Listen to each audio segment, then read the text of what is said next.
Радіо Лада. Радіо Лада.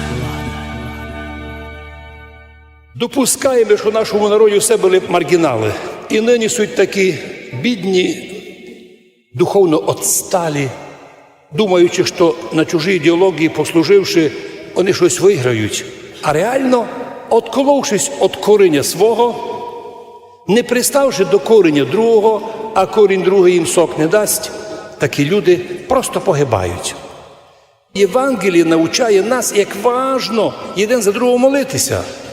4 принесли паралізованого до Ісуса.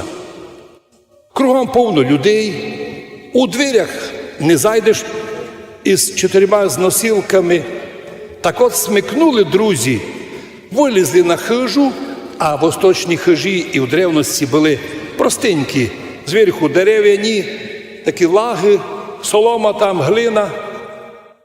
Вилізли на кришу дома, протеребили яму, таку десь, мабуть, метр або 2 на 2. Тобто практично пів криші зняли і пустили паралізованого перед Ісусом.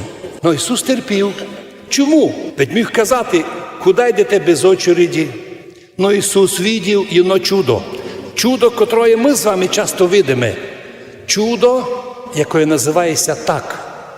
Ісус, видя віру тих 4 друзів паралізованого, сказав самому паралізованому: чадо, дитино, отпущаються тобі гріхи твої.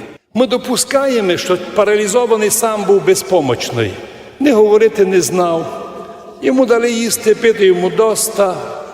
Но друзі виділи, що він талановитий чоловік, а паралізацією духа таланти спаралізовані. І от чудо, Господь, видя віру їх, підняв паралізованого. І чоловік став способний ходити, під руку взяв туди постіль временну, пішов у світ, став християнином, почав допомагати другим людям, розкривши свої таланти.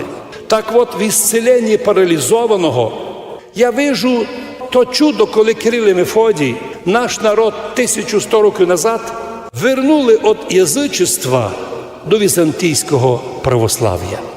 Запам'ятаймо, що рядом уже було латинство, латинська віра, ходили латинські патори.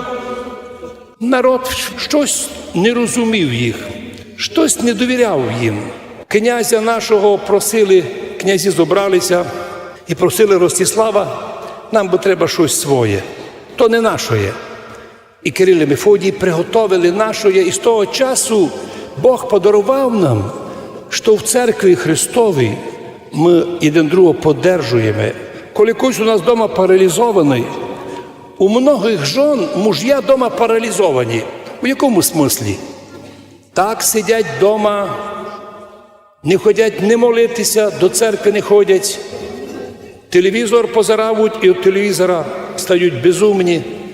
І йдуть собі у праздники на якісь там ігри, а жона молиться, діти моляться, і такого професора витягують із біди і роблять його спасенним во Христі Ісусі.